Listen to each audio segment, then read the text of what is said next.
Science support channel में आपका स्वागत है। तो आज देखेंगे हम लोग आवेश के बारे में। तो जैसे कि हम लिखे हैं यहाँ पे आवेश, तो आवेश की जो संकल्पना है वो लगभग में आज से 2500 साल पहले कुछ लोग दिए थे, लेकिन उसको कोई माना नहीं था। जैसे मान लीजिए 2500 साल पहले एक यूनानी के दार्शनिक थे जो जिनका नाम थेल्स था। उन्होंने आबनूस नहीं अंबर नाम की एक पदार्थ था, उसको क्या किए थे कि वो रगड़े थे और रगड़ने के बाद वो छोटे छोटे कागज़ के टुकड़े और छोटे छोटे वस्तुओं को आकर्षित करने लगा था। तो उन्होंने कुछ बताया था, तो उनकी बात को 200 वर्षों तक नहीं माना गया। उनको मतलब कि निगलेक्ट करके रखा गया, उनकी बातों को नहीं माना गया। लेकिन फिर 1600 में इंग्लैंड के जो डॉक्टर गिलबर्ट नाम के हैं, तो उन्होंने भी ऐसे कई पदार्थों पे मतलब कि जो भी अपना प्रयोग किया और देखा कि उनको जब रगड़ा जाता है तो वो क्या करते हैं, हल्की हल्की वस्तुओं को अपने तरफ क्या करने लगते हैं, आकर्षित करने लगते हैं। तो इसके बाद फिर उसके बाद ये खोज होना चालू हुआ कि मतलब कि क्यों आकर्षित करते हैं, क्या कारण है। तो वो तो जो भी इसका जो गुण है, जैसे मान लीजिए जो भी कोई चीज़ जैसे पदार्थ है वो रगड़ दिया जाता है और रगड़ने के बाद वो जब आकर्षित करने लगता है छोटे छोटे वस्तुओं को, तो वो जो आकर्षित करने का गुण है वही आवेश कहलाया। लेकिन ये कैसे होता है, क्या किस कारण से होता है, ये तो अभी बताएंगे हम। तो जैसे मैं सिंपल सा उदाहरण के लिए, कांच की छड़ है, कांच की छड़ को अगर हम क्या करेंगे, रेशम से रगड़ेंगे, तो कांच की छड़ें रगड़ने के बाद वो क्या करने लगती हैं कि छोटे छोटे वस्तुओं को अपनी तरफ आकर्षित करने लगती हैं। तो जब आकर्षित करने लगती हैं तो इसका मतलब होता है कि वो छड़ क्या हो गई है, आवेशित हो गई है। तो ये आवेशित होता कैसे है, क्योंकि छोटे मतलब जो भी वस्तुएं होती हैं, जो भी पदार्थ होते हैं, वो छोटे छोटे परमाणुओं से मिलकर बनी होती हैं। तो होता क्या है कि परमाणुओं के बाहरी कक्षा के जो इलेक्ट्रॉन होते हैं, जो बाहरी सेल के, वो इलेक्ट्रॉन रगड़ने पर क्या हो जाते हैं, दूसरे में दूसरे में निकल जाते हैं, दूसरे पदार्थ में चले जाते हैं। इससे क्या हो जाता है कि वो उस पर जो भी वस्तु है, चाहे जो भी पदार्थ है, उस पर क्या हो जाता है, मतलब कि पॉजिटिव आयन की अधिकता हो जाती है और इस कारण से उसमें एक आवेशित हो जाता है। या तो कुछ ऐसे पदार्थ होते हैं जैसे अंबर है, अंबर की अगर आबनूस की जो छड़ है या पदार्थ है, अगर ये सोचें तो इसको बिल्ली के खाल से रगड़ते हैं तो वो क्या हो जाता है कि इस पे कुछ अलग से चार्ज आ जाते हैं, तो ये निगेटिव चार्ज हो जाता है। और निगेटिव चार्ज, पॉजिटिव चार्ज, ये क्या होते हैं अभी हम बताएंगे। तो जहाँ पे इलेक्ट्रॉन का निकल जाता है तो वहाँ पे उस वस्तु पे क्या होता है कि पॉजिटिव चार्ज आ जाता है, लेकिन जहाँ पे इलेक्ट्रॉन वस्तु में आते हैं तो उससे वहाँ पे क्या होता है, निगेटिव चार्ज हो जाता है। ठीक है, अब आगे देखते हैं हम लोग कि चार्ज के कंसेप्ट क्या है, क्या कैसे कैसे क्या होता है। तो चार्ज का डिफिनीशन के लिए अगर हम देखेंगे तो चार्ज मतलब आवेश। तो चार्ज क्या है, एक कैसा गुण है, ये क्या करता है, ये क्या कर तो सकता है, ये दो काम करता है। ये क्या करेगा, या तो वैद्युत क्षेत्र और यहाँ पे ये चुंबकीय क्षेत्र,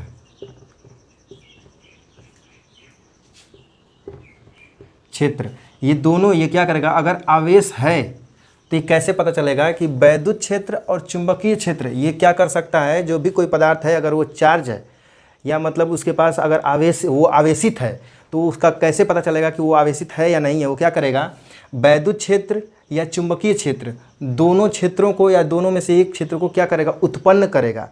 या क्या करेगा, जो पहले से कहीं चुंबकीय क्षेत्र है या वैद्युत क्षेत्र उत्पन्न है उसमें क्या करेगा, ये अनुभव करेगा। मतलब कि अनुभव कर सकता है ये दोनों, और या तो क्या कर सकता है, उत्पन्न कर सकता है। तो इससे हमको क्या पता चलेगा कि ये क्या चीज़ है, ये पदार्थ क्या है, चार्ज है। ठीक, आवेश है। आवेश की जो परिभाषा मतलब आवेश जो है अगर परिभाषा देखेंगे तो किसी वस्तु या पदार्थ का वह गुण जिससे वह चुंबकीय क्षेत्र या विद्युत क्षेत्र उत्पन्न करता हो या विद्युत क्षेत्र या चुंबकीय क्षेत्र का अनुभव करता हो, इस गुण को चार्ज कहते हैं, आवेश कहते हैं। जो आवेश की जो संकल्पना है वो इलेक्ट्रॉन से दी जाती है। ये क्यों दी जाती है इसको आगे हम बताएंगे। जैसे मान लीजिए यहाँ पे सोडियम है Na, तो इसमें इसका परमाणु क्रमांक 11 है। तो इसका मतलब ये है कि इसके पास 11 प्रोटॉन और 11 मतलब कि 11 प्रोटॉन और 11 इलेक्ट्रॉन भी हैं। जैसे मान लीजिए अगर इसका हम नाभिक संरचना बनाते हैं तो ये हो जाएगा प्रोटॉन और ये न्यूट्रॉन। तो ऐसे ये हो गया, ये नाभिक हो गया। और नाभिक के बाद तो यहाँ पे 2 कक्षा 3 कक्षाएँ बनाएंगे, 3 सेल बनेगा। और यहाँ पे जो प्रोटॉन की संख्या है वो भी 11 है। और यहाँ पे न्यूट्रॉन की संख्या, जैसे मान लीजिए अगर हम इसको करते हैं इलेक्ट्रॉनिक विन्यास, तो ये आता है 2 8, फिर उसके बाद 1, तो ये भी 11 है और ये भी 11 है। तो 2e और 8e और 1e इलेक्ट्रॉन है।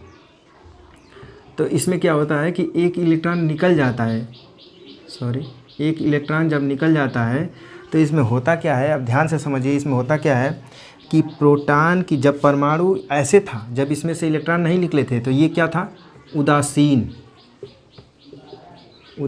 परमाणु था, मतलब न्यूट्रल था। ये उदासीन था, ये मतलब न्यूट्रल था। क्यों न्यूट्रल था? क्योंकि जितना प्लस था उतना ही क्या था, माइनस था। मतलब दोनों बराबर थे, मतलब ये भी 11 और ये भी 11। इस कारण से ये क्या था, दोनों अपने आप को निष्क्रिय कर देते थे, निग्लेक्जिबल कर दे रहे थे, इसलिए वो क्या हो जा रहा था, उदासीन हो जा रहा था। अब क्या हो रहा है कि यहाँ पे से एक इलेक्ट्रॉन निकल जा रहा है। जब एक इलेक्ट्रॉन निकल जा रहा है तो इलेक्ट्रॉन की जो है संख्या वो है 10 हो जा रही है, अब प्रोटॉन की संख्या 11 हो जा रही है। इस कारण से अब ये पूरा परमाणु क्या हो जाता है, जब ये अगर एक निकाल देंगे यहाँ पे, तो ये पूरा परमाणु क्या हो जाएगा, इस पर प्लस आ जाएगा और ये क्या हो जाएगा, ये अब धन आवेशित हो जाएगा। प्लस मतलब पॉजिटिव आवेश और निगेटिव आवेश की जो संकल्पना है वो सन 1750 में अमेरिका के वैज्ञानिक फ्रैंकलिन नाम के वैज्ञानिक थे, जिन्होंने क्या किया था कि प्लस और माइनस मतलब कि धन आवेशित और ऋण आवेशित की गुण का वो उन्होंने क्या किया, नाम दिया कि मतलब ये ऋण आवेशित है और ये धन आवेशित है। अब हम लोग देखते हैं, जैसे मान लीजिए अब यहाँ पे ये क्या है, ये प्रोटॉन की यहाँ पे क्या हो गई, अधिकता हो गई है। तो इस कारण से यहाँ पे क्या हो गया, अब ये बराबर नहीं हुए, इलेक्ट्रॉन और प्रोटॉन दोनों बराबर नहीं है, इसलिए हम इज नॉट कर दिए हैं। अब देखिए यहाँ पे ये परमाणु, मतलब ये सोडियम का परमाणु क्या हो गया, ये पॉजिटिव बन गया, मतलब कि धन आयन बन गया। यहाँ ठीक इसी तरह क्लोरीन के पास 17 है इलेक्ट्रॉन, इलेक्ट्रॉन तो है ही है, प्रोटॉन भी 17 है, इसका परमाणु क्रमांक भी 17 है। तो इसके पास क्या है कि हम यहाँ पे देखेंगे तो प्रोटॉन और न्यूट्रॉन, ये नाभिक है 1 2 3, ये हो जाता है। इसका इलेक्ट्रॉनिक विन्यास करते हैं तो 2 8 और 7 होता है।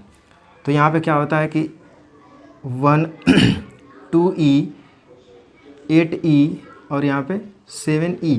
अब इसमें क्या प्लस 1e क्या होता है, दूसरी जगह से आता है। इसका मतलब कि अगर इसका करेंगे तो 17 प्रोटॉन और बराबर थे कितना, 17 इलेक्ट्रॉन, ये दोनों बराबर थे। लेकिन यहाँ पे एक इलेक्ट्रॉन क्या हो गया, दूसरी जगह से आ गया, तो प्लस ये क्या हो गया, ये 1e आ गया। तो अब ये बराबर नहीं रहा। क्यों बराबर नहीं रहा, क्योंकि ये 17 और 1 18 हो गया। तो अब ये बराबर नहीं हुआ, तो ये प्लस जो पहले था तो 17 प्रोटॉन और 17 इलेक्ट्रॉन थे, तो दोनों आपस को मिला करके उदासीन परमाणु था ये क्लोरीन। लेकिन जब ये आ गया इलेक्ट्रॉन 1, तो अभी क्या हो गया, ये निगेटिव परमाणु हो गया। तो अब इसको जैसे क्लोरीन को लिखेंगे, इसके बाद बराबर इसके आगे लिखेंगे क्लोरीन, तो ये लिख देंगे माइनस, इसके पे आ जाएगा, मतलब ये निगेटिव चार्ज हो गया, इसके पास निगेटिव चार्ज आ गया, ठीक है ना।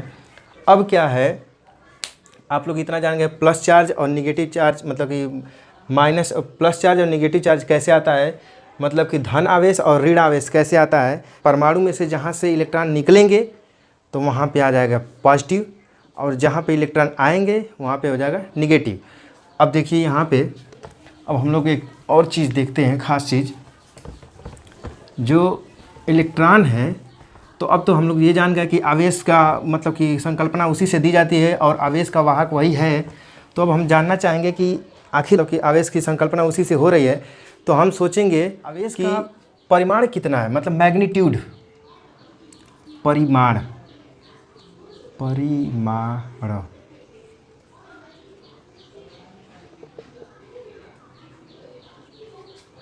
मैग्नीट्यूड, ये क्या देखेंगे, परिमाण देखेंगे। सन 1911 में R.A. मिल्कन नाम के एक वैज्ञानिक थे, R.A. मिल्कन।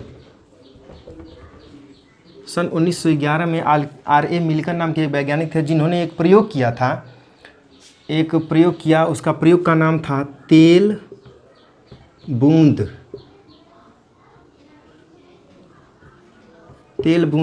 तेल बूंद नाम का प्रयोग किया था। उन्होंने क्या किया था कि एक चुंबकीय क्षेत्र में एक तेल का बूंद क्या किए, लटकाए, और उसके बाद उसके पे वो अलग अलग तरीक़ों से वो प्रयोग किया, और प्रयोग करके उन्होंने निकाला कि एक नेचुरल जो इलेक्ट्रॉन है, इलेक्ट्रॉन पे आखिर कितना आवेश होता है, उसका परिमाण कितना होता है।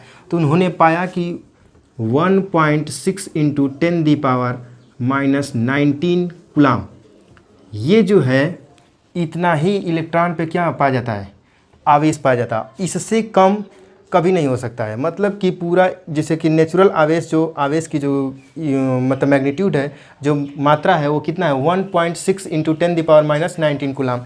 ये जो है इतना ही सेम क्या होती है, प्रोटॉन पे भी होती है, प्लस 1.6 × 10⁻⁻19 कूलाम। लेकिन यहाँ पे पॉजिटिव रहेगा और ये निगेटिव रहेगा, जबकि ये लिखते नहीं हम लोग।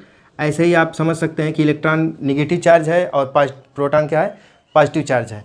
तो यहाँ पे ये जानना ज़रूरी है कि ये तो मान लीजिए कि मैग्नीट्यूड हो गया, लेकिन अगर मान लीजिए हमें हाँ एक चीज़ और है कि ये जो होता है ये नेचुरल आवेश है, नेचुरल आवेश की मात्रा है। जैसे मान लीजिए कि अब आप चाहेंगे कि 2.3 इलेक्ट्रॉन ऐसे कर दें, इसका क्या कहें कि इसका आवेश निकालिए, तो ये नहीं होता है, ये एग्जिस्ट नहीं करेगा। क्यों? क्योंकि सबसे छोटा जो आवेश होता है वो होता ही है 1.6।